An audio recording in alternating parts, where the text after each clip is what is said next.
Abra a sua Bíblia no Evangelho segundo Marcos, no capítulo 14, e vamos ler a partir do verso 22 até o verso 41.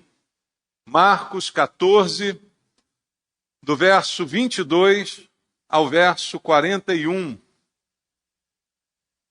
palavra de Deus diz assim: enquanto comiam, tomou Jesus um pão e, abençoando-o, o partiu e lhes deu, dizendo: tomai, isto é o meu corpo.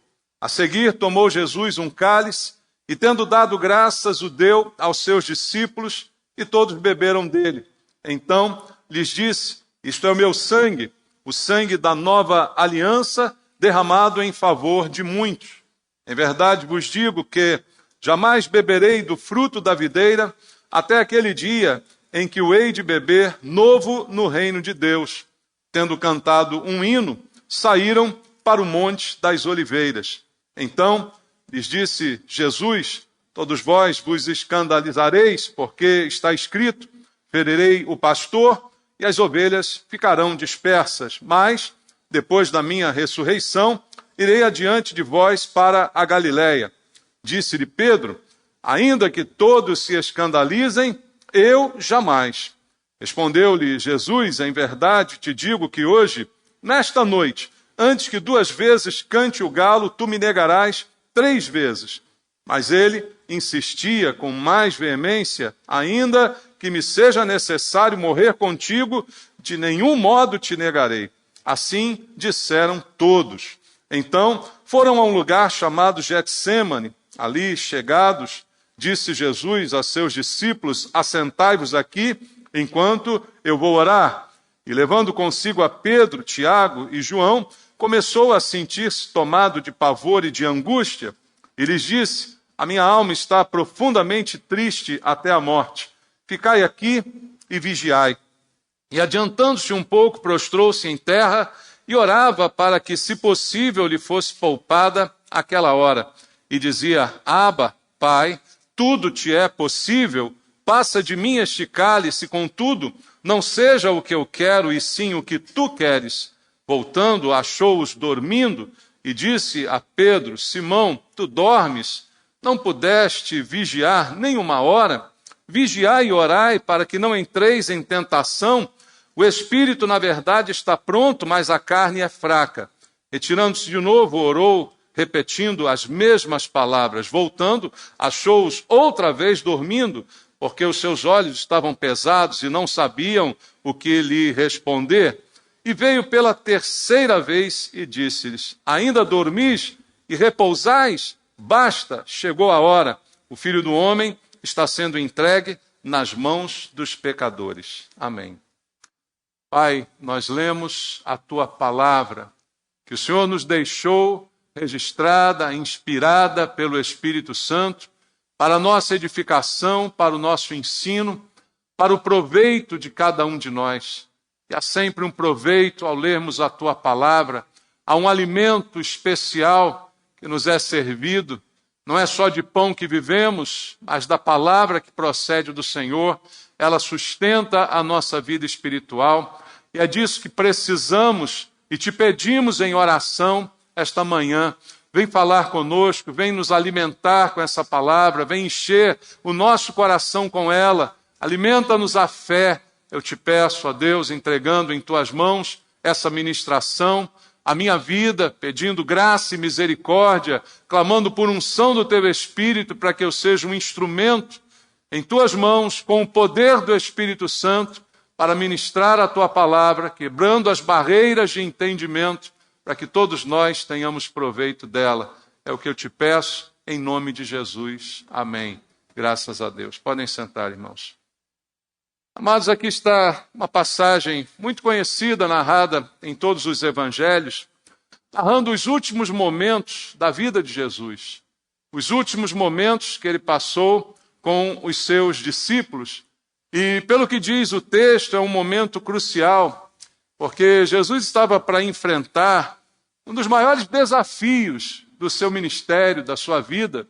Mas foi para isso mesmo que ele veio, como ele várias vezes advertiu os seus discípulos. Mas mesmo sabendo que isso estava para acontecer, não é fácil para ninguém enfrentar um momento como esse, um momento de crise, de dor, de sofrimento, um momento de mudança radical que estava para acontecer dentro de algumas horas. E esse momento é marcado por estas palavras que nós lemos aqui, a aflição de Jesus nesse momento, e vinha ele de um encontro, de um momento agradável, na ceia com seus discípulos, um jantar agradável, em que ele pôde ensiná-los mais uma vez, em que ele pôde ministrar sobre eles, deixar um mandamento. Tudo isso aconteceu poucos momentos antes, mas agora, um pouquinho depois, está Jesus sozinho no jardim, no Getsêmani, enfrentando a sua maior agonia, a sua maior aflição. Veja como a vida da gente pode mudar radicalmente de um polo ao outro em poucas horas. Sai de um momento agradável para um momento de angústia. Qual de nós não pode enfrentar a mesma situação? Qual de nós talvez já não tenha enfrentado isso ou esteja até vivendo isso agora? Sair de um momento de aparente tranquilidade, de comunhão, para um momento de aflição, de dor, que é de fato algo que nenhum de nós gostaria de passar. Da companhia dos amigos para a solidão daquele jardim. E como Jesus enfrentou tudo isso, eu creio ser a grande lição que ele deixa para nós. Porque a Bíblia, palavra de Deus, ela serve para nossa edificação, ela é o recado de Deus para nós. Mas ela se torna eficaz quando eu a aplico na minha vida. E nada melhor do que Jesus para ser o nosso exemplo de vida. Há muitos personagens bíblicos que nós citamos em pregações, que por suas atitudes se tornam também exemplos pelas coisas boas que fizeram. Alguns se tornam exemplos pelas coisas ruins que fizeram, também se tornam exemplo para que a gente não faça da mesma forma. Mas não há nenhum personagem melhor do que Jesus para ser o meu exemplo, o seu exemplo de atitude, de comportamento diante da crise e diante da dificuldade. E o que nós vamos ver aqui é exatamente como é que Jesus enfrenta um momento assim de dor, de aflição, de agonia, e como é que ele transmite essa mensagem hoje para nós, que não estamos livres de passar, ou como disse, talvez estejamos até passando nesse momento. Veja, o versículo número 32 diz um detalhe interessante. Então, foram a um lugar chamado Getsêmani. Ali chegados, disse Jesus a seus discípulos, assentai-vos aqui, enquanto eu vou orar. Jesus escolheu um lugar para ir. E esse lugar é um jardim, é um lugar florido, é um lugar agradável. Ele vai para esse jardim, mostrando ali a sua serenidade diante daquele momento de aflição e também mostrando a sua coragem de enfrentar aquela situação. Duas coisas que eu creio ele nos ensina também a fazer. Como disse, nenhum de nós está livre de um momento para o outro enfrentar uma dor, uma agonia e um momento de muito incômodo, mas eu creio que a lição de Jesus é para que eu e você venhamos a enfrentar isso com a mesma serenidade e com a mesma coragem, porque problemas precisam ser enfrentados. Nós não fugimos de problemas, pelo contrário, quando tentamos fugir, os problemas se tornam piores. E Jesus foi para esse lugar, para esse jardim, que não era um lugar novo no seu ministério. Veja, no versículo 26, tendo cantado um hino, saíram para o Monte das Oliveiras. O Getsêmani está ali, esse jardim está num lugar que Jesus costumava ir. O Monte das Oliveiras, um lugar costumeiro de oração, de sua rotina espiritual. E ele vai para ali e vai passar esses últimos momentos da sua vida num lugar que ele costumava frequentar. E é interessante observar também que ele sabia quem iria traí-lo. Ele menciona até na ceia que um deles seria o traidor, e ele sabia quem era, ele não foi surpreendido por isso, mas quando vai enfrentar aquele momento em oração, ele vai para um lugar costumeiro, ele não vai para um lugar diferente. Isso me diz o seguinte: Judas conhecia esse lugar. Judas queria traí-lo, sabia que ele iria para lá. Então ele não tem intenção de fugir do traidor, ele não tem intenção de escapar daquilo que lhe estava reservado, e ele vai para o lugar costumeiro.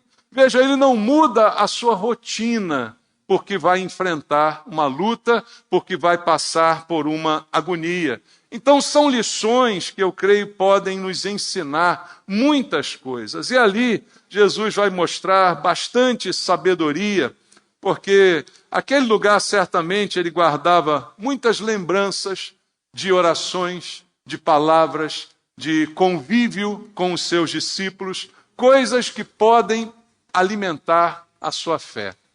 Eu creio, irmãos, como já disse aqui em diversas pregações, especialmente nas últimas, que o nosso inimigo tem um alvo específico. Como a Bíblia diz que sem fé é impossível agradar a Deus, como está lá em Hebreus capítulo 11, o que o diabo quer, em primeiro lugar, é minar a fé da gente. E aí ele pode usar de diversos meios, como já disse aqui em várias pregações. Para minar a fé de alguém, ele pode tirar coisas dessa pessoa e ela ter sua fé abalada. Para outros, ele pode até presentear essa pessoa, que também com muitas coisas tem também a sua fé abalada. O intuito final é que eu não creia, porque sem fé jamais agradarei a Deus. Então a lição que Jesus vai deixar aqui para mim é que na hora da aflição, ele não muda a sua rotina. Ele continua fazendo aquilo que sempre fez. Jesus orou diversas vezes durante o seu ministério. E quando vem a crise, o que ele vai fazer? Ele vai orar. Da mesma forma, não vai mudar. A sua fé não será abalada. O seu comportamento não será alterado. Mas veja que com a gente, às vezes acontece exatamente o contrário. Está tudo bem, você está firme, você está forte, você está no culto, você está orando, você está buscando. Aí vem uma crise, o teu comportamento muda, a tua rotina muda. Você que era sempre frequente, já não é mais. Você que sempre orava, já deixa disso de lado. Então veja como as coisas podem mudar completamente na nossa vida. Aprenda com Jesus. Não mude a sua rotina com Deus, porque alguma coisa está perturbando você, porque alguma coisa não está como você quer. E aquela solidão do momento era apropriada para a sua oração. Ele chega naquele jardim e a Bíblia diz que ele se afasta um pouquinho dos seus discípulos. Em duas etapas. Com todos ele vai. Há um momento em que ele vai mais adiante apenas com os três mais chegados, Pedro, Tiago e João. E depois há um momento em que ele ainda se afasta desses três e vai ter um momento a sós com Deus, um momento de oração, de clamor pela sua situação. Mas não muda o seu comportamento. Não muda a sua atitude, não muda a sua maneira de ser. Quer aprender? Aprenda com Jesus. Olhe para Jesus. Veja como ele fez, veja como ele enfrentou, e tudo isso aqui é real. É como a Bíblia diz, ele em tudo foi tentado, e tentação é real, sofrimento é real. Jesus era Deus, mas era homem também ao mesmo tempo. Então esse Deus que se fez carne, habitou entre nós, sofreu, chorou, teve agonia, como descreve aqui o texto, gente como a gente nesse momento. Não é um super-homem, porque não existe super-homem. Nenhum de nós é super-crente. Todos nós somos de carne e osso, enfrentamos dor, enfrentamos traição, enfrentamos gente passando a perna, enfrentamos tudo isso. Mas não mudamos a nossa postura. Não mudamos a nossa rotina. É isso que Deus espera de nós. Está nos dando o exemplo através de Jesus. Ele nos dá uma lição por esse lugar.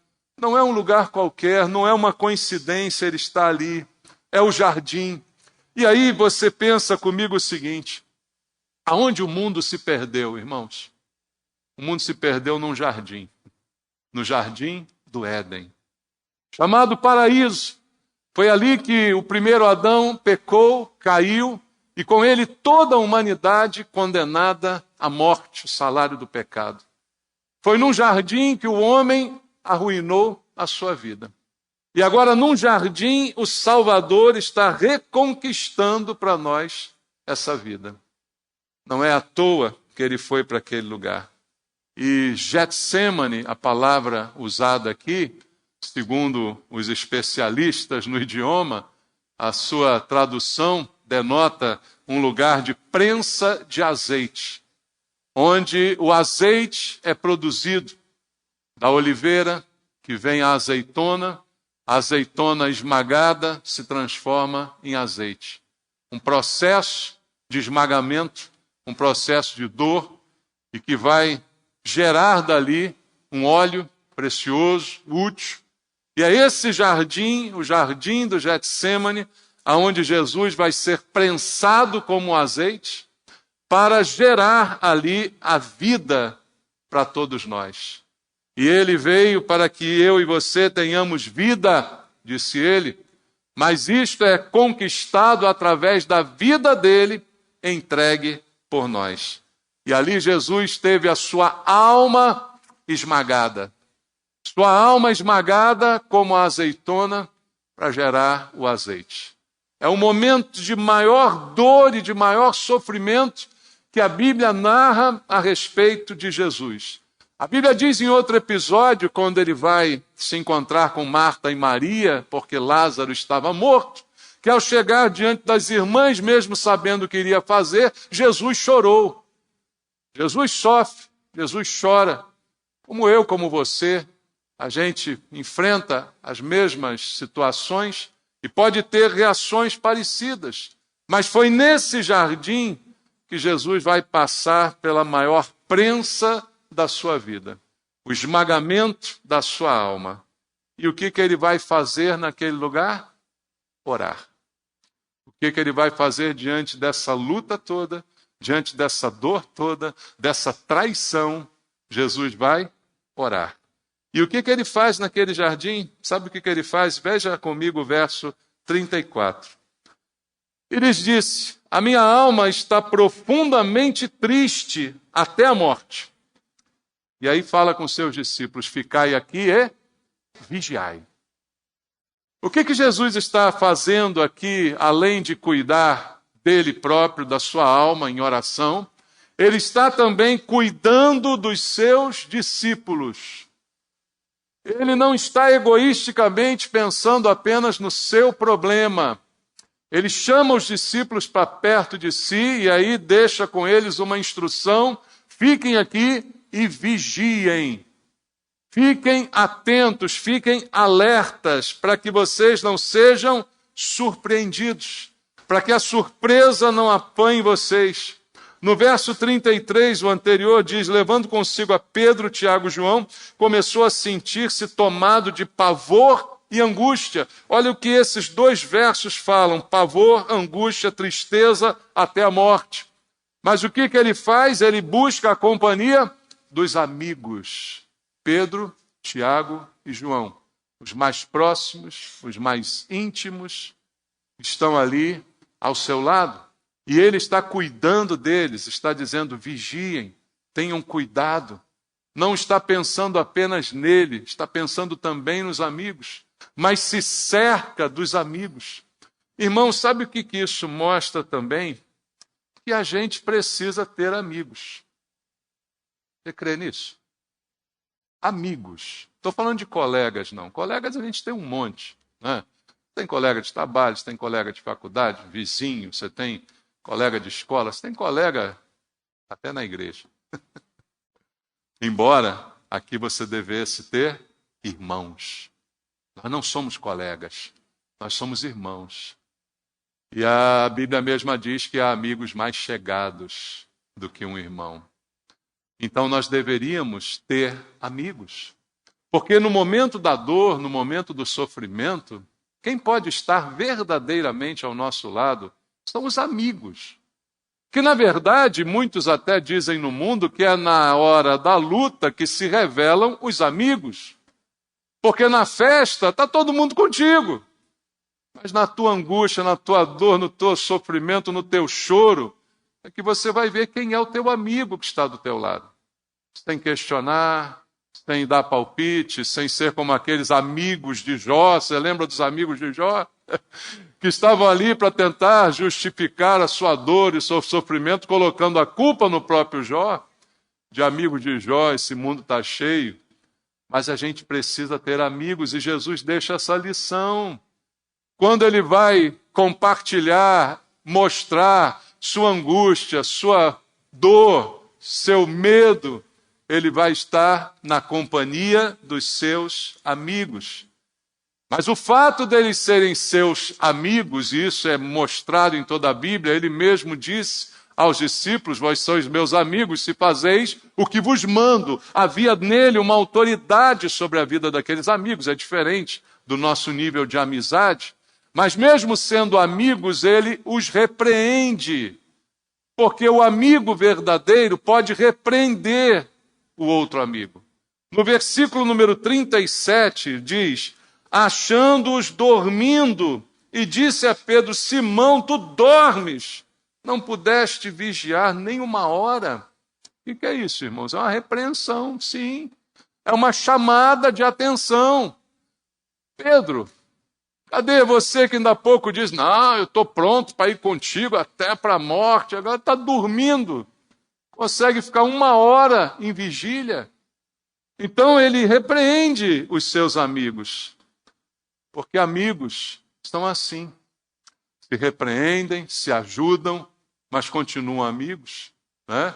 Embora o próprio Pedro, como ele mesmo previu, daqui a pouco tempo iria negar essa amizade, iria desconhecer Jesus, né? Iria ignorar que o conhecia. E ali Jesus orou naquele jardim, lutou intensamente. Versículo 35 diz: e adiantando-se um pouco, prostrou-se em terra e orava para que, se possível, lhe fosse poupada aquela hora. Jesus, o Rei dos Reis, o Senhor dos Senhores, o Deus que se fez carne, se humilha naquele momento.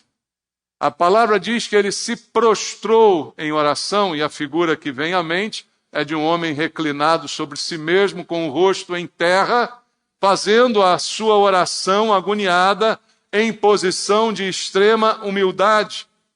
E aí diz o verso 36, e dizia: Abba, Pai, papai, tudo te é possível, passa de mim este cálice, contudo, não seja o que eu quero, e sim o que tu queres. A tua vontade é mais importante do que a minha. O teu desejo é melhor do que o meu.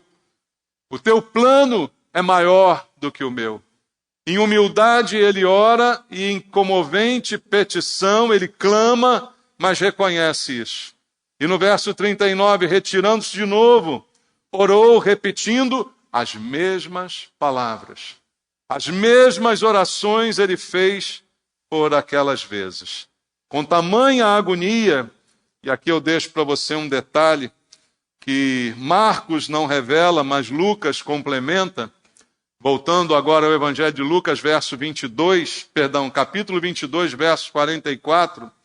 Lucas, narrando a mesma cena, diz: e estando em agonia, orava mais intensamente, e aconteceu que o seu suor se tornou como gotas de sangue caindo sobre a terra, suando e mostrando toda a sua agonia diante daquele momento. Ora e continua orando.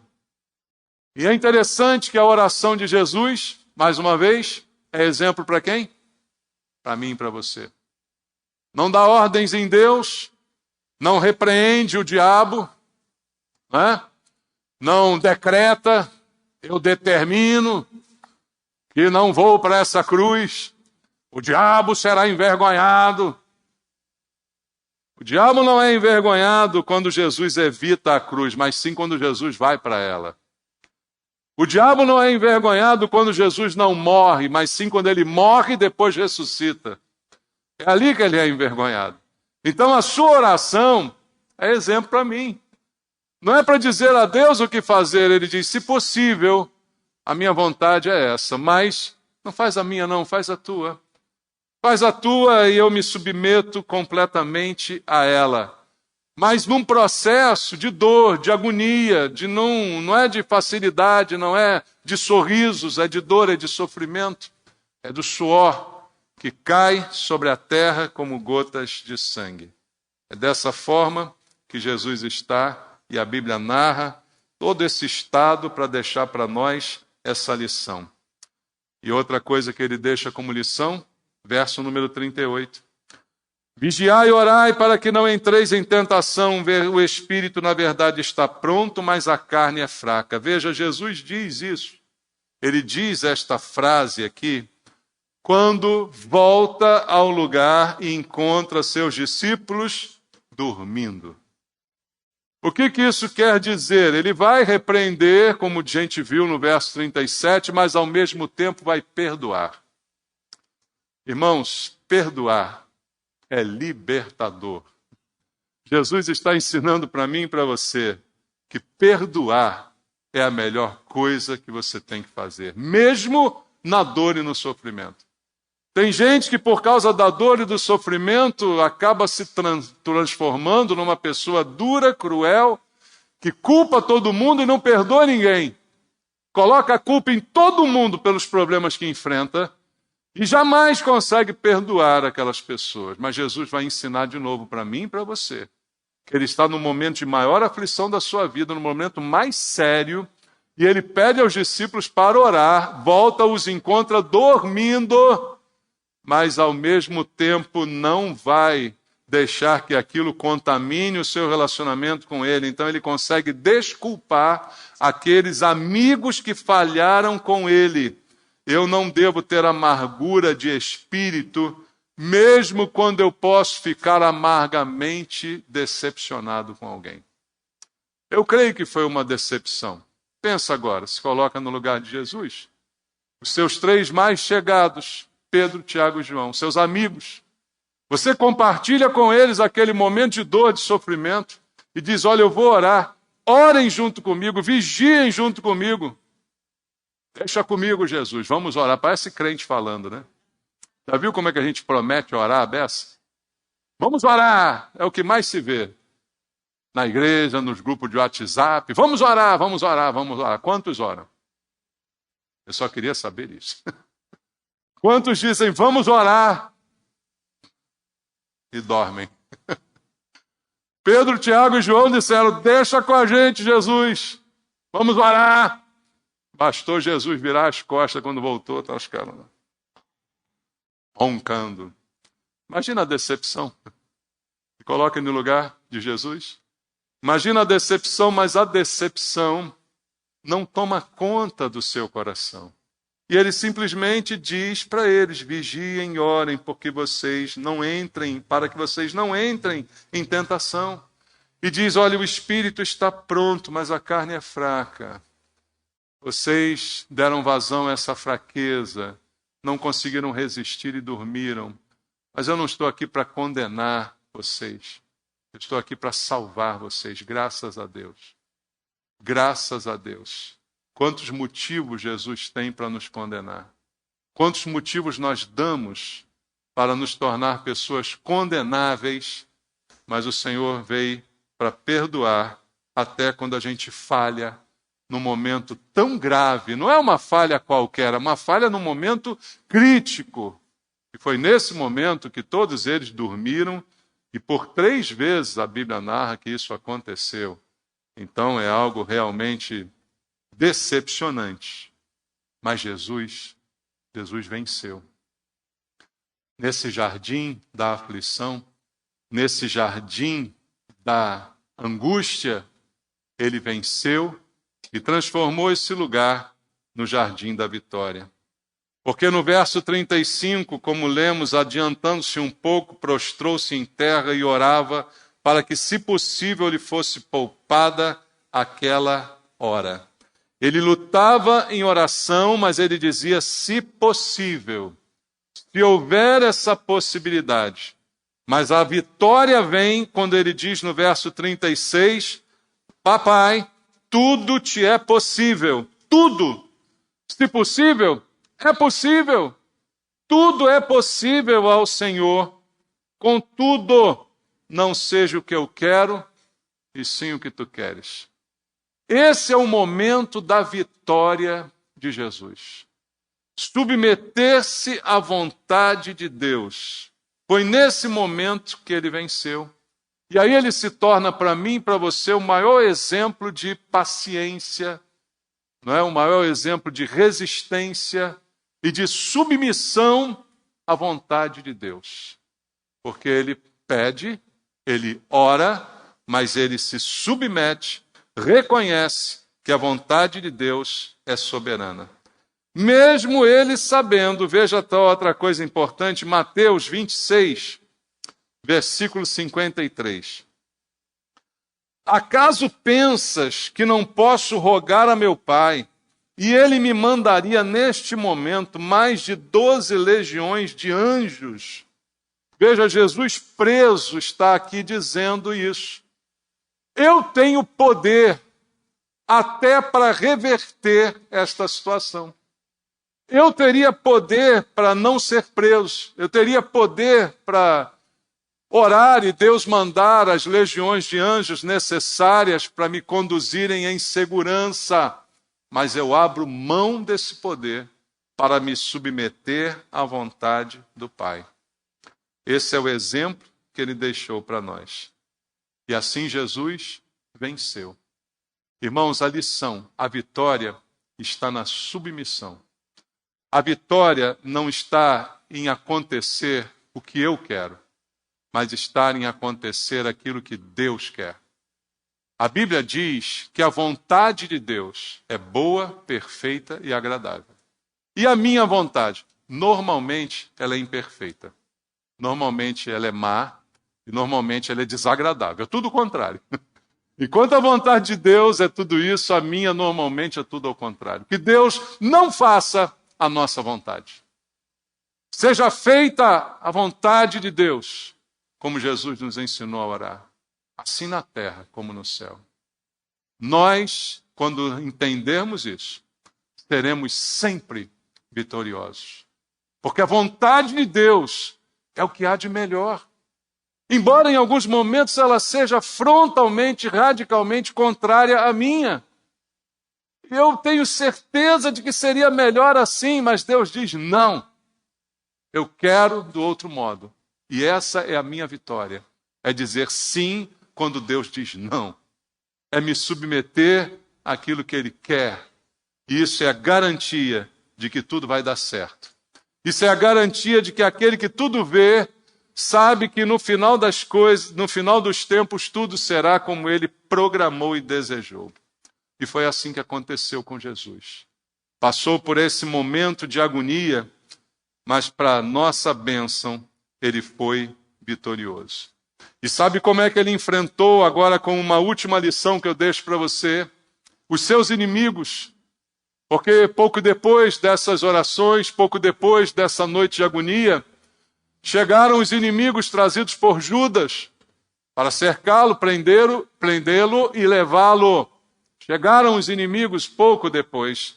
E como é que Jesus lidou? Ainda em Mateus 26, no verso 55, diz assim: naquele momento disse Jesus às multidões: saístes com espadas e porretes para prender-me, como a um salteador?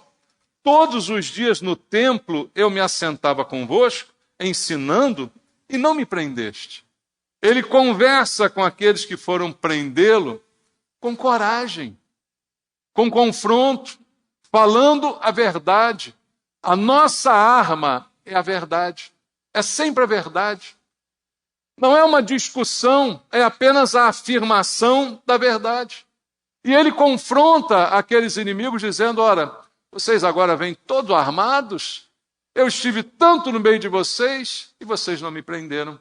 Mas agora vem assim, é isso que vai acontecer.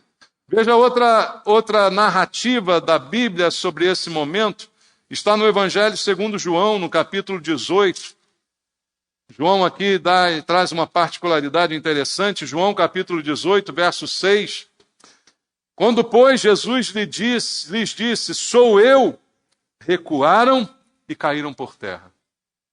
Jesus mesmo se acusa, sou eu que vocês estão procurando. Sou eu mesmo.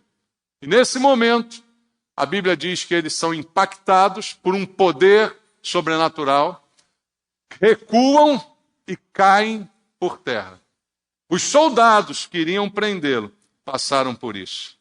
Mas, olha o que diz o verso número 8. Então lhes disse Jesus, já vos declarei que sou eu, e se é a mim, pois, que buscai, deixai ir estes seus discípulos. Sou eu que vocês procuram, não toquem nos meus discípulos. Podem deixar eles irem embora. Ele se rende por vontade própria. Aquele que declarou ter poder para invocar uma legião de anjos, se entrega sem lutar. Mas mesmo assim protege os seus discípulos. Como ele diz no Evangelho de João, ninguém a tira de mim, eu voluntariamente a entrego, referindo-se à sua vida. Ninguém tirou a vida de Jesus, está em João 10. Ele entregou a sua vida. Ninguém tem poder de tirar aquilo que ele voluntariamente deu. Jesus não foi assassinado, ele se deixou morrer. E fez isso por mim e por você. Ele vai para a cruz, é o que diz a Bíblia. Depois dos maus tratos que nós conhecemos na narrativa bíblica, ele vai para a cruz. Lugar que nenhum de nós gostaria de estar. Mas a cruz é o trono de Jesus. Ele a transforma no símbolo da vitória. Não é mais o símbolo de derrota, mas é o símbolo da vitória. Não é mais o lugar de vergonha, mas é o lugar da honra. É o seu reino ali simbolizado, é o seu trono que está ali simbolizado, é a marca da vitória de Cristo. E é por isso que ele disse aos seus discípulos, tome a sua cruz e me siga. Se a cruz fosse um símbolo de apenas vergonha e humilhação, ele não mandava nenhum de nós tomá-la e segui-lo. A cruz é o símbolo da vitória. Tome a sua cruz e siga Jesus. Tome a sua cruz e vá atrás dele. Mas lembra do princípio que ele deixou aqui ensinado. Lá no jardim, o do Éden, Adão disse assim, faça-se a minha vontade e não a tua. E aí o mundo se transformou no que nós vivemos hoje. Mas no jardim do Getsêmani, Jesus disse o contrário de Adão. Ele diz, faça-se a tua vontade e não a minha. E aí ele ganhou a minha alma, ganhou a sua alma, e aí ele ganhou o mundo todo para ele. Então, amado, aprenda com Jesus.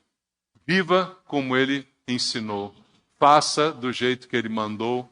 E certamente a vitória vem pela submissão, pela aceitação da sua vontade. Aprenda com Cristo. Ele é o melhor exemplo que nós temos na Bíblia. Amém? Vamos orar? Pai, o Senhor sabe de todas as coisas.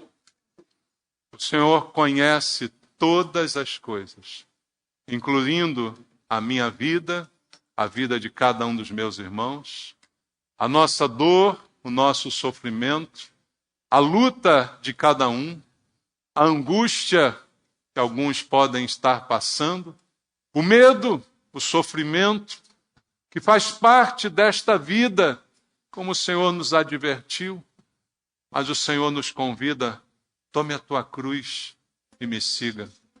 Tome a tua cruz e faça como eu, aprenda comigo.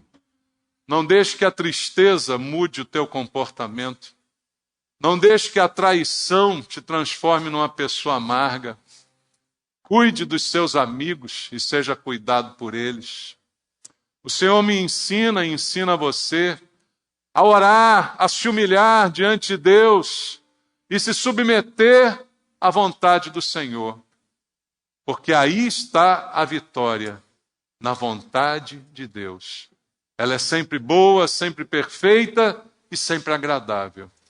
Que a gente creia, confesse, se submeta e certamente a vitória virá. Pai Santo, ensina o teu povo.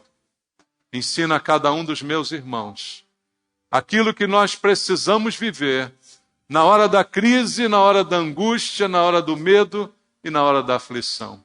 Que a gente possa olhar para a tua palavra, olhar para o teu exemplo e tentar de alguma forma te imitar, Senhor.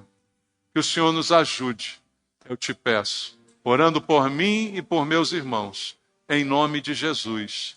Amém. Graças a Deus.